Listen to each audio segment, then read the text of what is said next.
بسم اللہ الرحمن الرحیم۔ السلام علیکم ناظرین کرام، سپریم کورٹ نے سابق وزیر اعظم ذوالفقار علی بھٹو کے قتل سے متعلق صدارتی ریفرنس کی سماعت مکمل کر لی ہے اور عدالت نے اپنی رائے بھی محفوظ کر لی ہے۔ چیف جسٹس قاضی فائز عیسیٰ کی سربراہی میں 9 رکنی بینچ نے سماعت کی۔ چیف جسٹس نے استفسار کیا کہ کیا سپریم کورٹ صدارتی ریفرنس میں پر مختصر رائے دے سکتی ہے۔ اس پر آصفہ بھٹو، بختیار بھٹو، صنم بھٹو کے وکیل رضا ربانی نے کہا کہ عدالت ایسا کر سکتی ہے۔ سپریم کورٹ مکمل انصاف کی فراہمی کے لیے آرٹیکل 187 کا استعمال کر سکتی ہے۔ ناظرین کرام، یہ بڑا ایک تاریخی ریفرنس تھا کہ آج سے کم و بیش 40-45 سال سے زیادہ عرصہ ہو گیا ہے۔ 1978 میں ذوالفقار علی بھٹو پر کیس چلا اور پھر وہ 4 اپریل کو ان کو سزائے موت دے دی گئی۔ اس کو بعد میں کہا گیا کہ یہ جوڈیشل مرڈر ہے، اور پرائما فیصلہ تو یہی نظر آ رہا تھا کہ اس وقت فیصلہ ہو گیا عدالت نے، لیکن کہا گیا کہ ذوالفقار علی بھٹو کو پھانسی دینے کے لیے تعزیرات پاکستان 309 میں ترمیم کی گئی۔ ان کی مشاورت کو بھی سزائے موت میں کنورٹ کر دیا گیا۔ بہرحال سپریم کورٹ کا آخری فیصلہ 4-3 سے ہوا، جس میں چھوٹے یونٹوں کے تینوں ججوں نے ذوالفقار علی بھٹو کے ساتھ حق میں رائے دی، لیکن بہرحال پنجاب سے تعلق رکھنے والے 4 ججوں نے ذوالفقار علی بھٹو کو سزائے موت دینے کے حق میں فیصلہ کیا، اور پھر ذوالفقار علی بھٹو کو اس وقت کے مارشل آرٹ ایڈمنسٹریٹر اور فوجی ڈکٹیٹر جنرل ضیاء الحق نے پھانسی دے دی۔ ایک ایسی پھانسی کی سزا تھی جس پر آج بھی ایک لوگوں کی رائے پائی جاتی ہے کہ یہ جوڈیشل مرڈر تھا، اس لیے دوبارہ رجوع کیا گیا سپریم کورٹ سے۔ اور بڑی اہم بات یہ ہے کہ ذوالفقار علی بھٹو کو اس وقت کئی لوگوں نے پھانسی کی جب سزا دی گئی تو اس سے انہوں نے اختلاف بھی کیا، اور کچھ نے خاموشی اختیار کر لی اور کچھ نے اس کی حمایت بھی کی جنرل ضیاء الحق کی اور کے فیصلے کی۔ اب اتنے عرصے بعد پیپلز پارٹی کے لوگوں نے جو آصفہ بھٹو، بختیار اور صنم جو ہیں، 2 تو ان کی نواسیاں ہیں اور ایک بے نظیر بھٹو، ایک تو ان کی مطلب یہ ذوالفقار علی بھٹو کی بیٹی ہے۔ ان کا حق بنتا ہے کہ رائے تاریخ کو درست کرنے کا۔ اصل میں اب تو اس کا فائدہ کوئی نہیں، ذوالفقار علی بھٹو کو تو پھانسی دے دی گئی، لیکن اب اس میں تاریخ کو درست کرنے کے لیے سب کچھ کیا گیا ہے، اور بڑی اس کی اہمیت ہوگی اگر یہ فیصلہ جو اگر دیا گیا۔ جسٹس محمد علی مظہر نے کہا ہے کہ اگر ہم نے آرٹیکل 187 کا استعمال کیا تو وہ رائے کے بجائے فیصلہ ہو جائے گا۔ رضا ربانی نے دائر دلائل میں کہا کہ جب بھٹو کے خلاف کیس چلایا گیا اس وقت ہائی کورٹ اور سپریم کورٹ آئین کے تحت کام نہیں کر رہے تھے، ملک میں مارشل لا نافذ تھا۔ بھٹو کیس میں فیئر ٹرائل کے پروسیس میں عمل نہیں کیا گیا۔ احمد رضا قصوری پر حملوں کے 6 مقدمات درج ہوئے اور کسی FIR میں بھٹو کا نام نامزد نہیں کیا گیا۔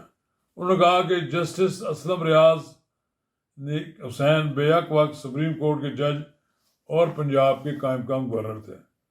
جسٹس جمال مندوخیل نے ریمارکس دیے کہ مارشل آرڈر کے تحت تو کچھ بھی ہو سکتا تھا، مارشل دور میں تو گورنر ٹرائل بھی چلا سکتے تھے۔ رضا ربانی نے کہا کہ بیگم نصرت بھٹو نے پیپلز پارٹی کے رہنماؤں کی گرفتاریاں سپریم کورٹ میں چیلنج کی۔ جسٹس یعقوب اس وقت کے چیف جسٹس تھے۔ جسٹس یعقوب نے جیسے ہی درخواست سماعت کے لیے منظور کی، انہیں بطور چیف جسٹس پاکستان ہٹا دیا گیا. جسٹس انوار الحق کو چیف جسٹس پاکستان بنا دیا گیا.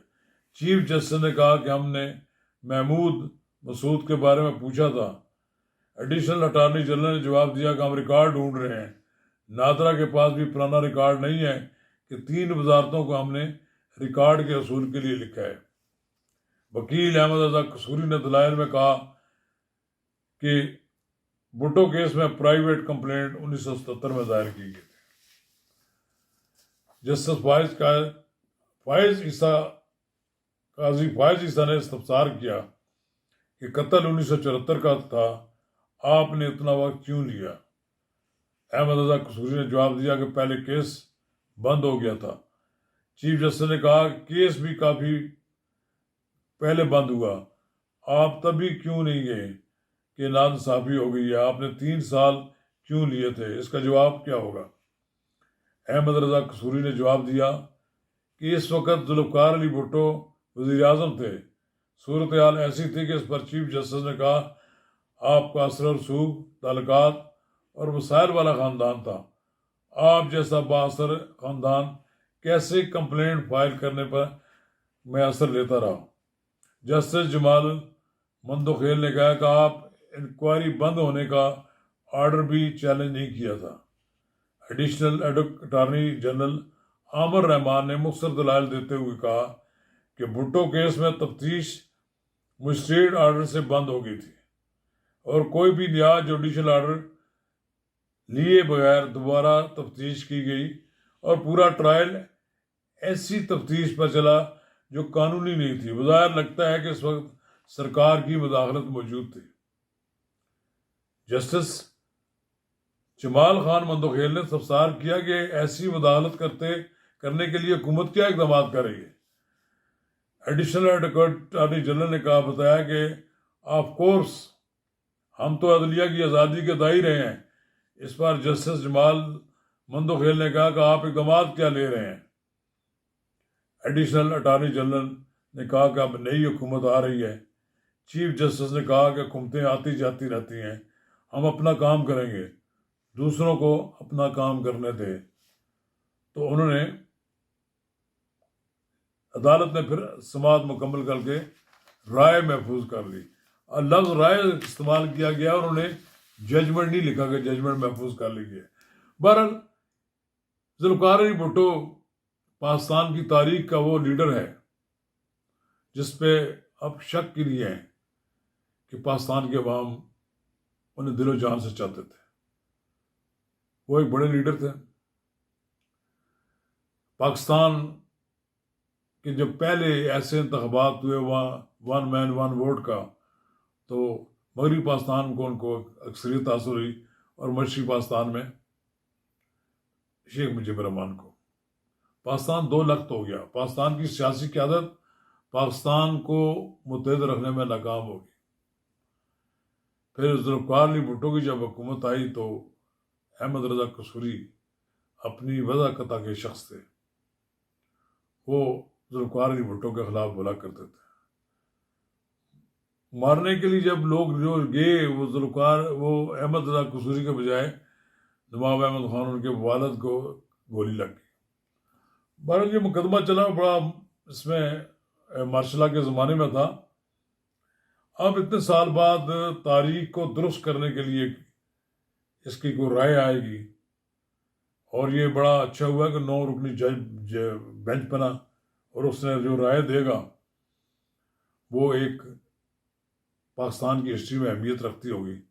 میرا خیال یہ ہے کہ جو یہ ریفرنس آیا ہے اس کی مقصد بھی یہی ہے کہ تاریخ میں وہ جو لواحقین ہیں ذوالفقار علی بھٹو کے، وہ یہ ثابت کرنا چاہتے ہیں کہ یہ جوڈیشل مرڈر تھا. ذوالفقار علی بھٹو یہ قاتل نہیں تھا. تو یہ اب عدالت نے فیصلہ دینا ہے. جو بھی ہوگا اس کو سامنے آ جائے گا. ہمیں زیادہ دیر انتظار نہیں کرنا پڑے گا. امید ہے آئندہ ہفتہ 10 دن مہینے کے اندر عدلیہ اس بارے میں اپنا فیصلہ دے دے گی. فیصلہ نہیں، رائے دے دے گی. شکریہ.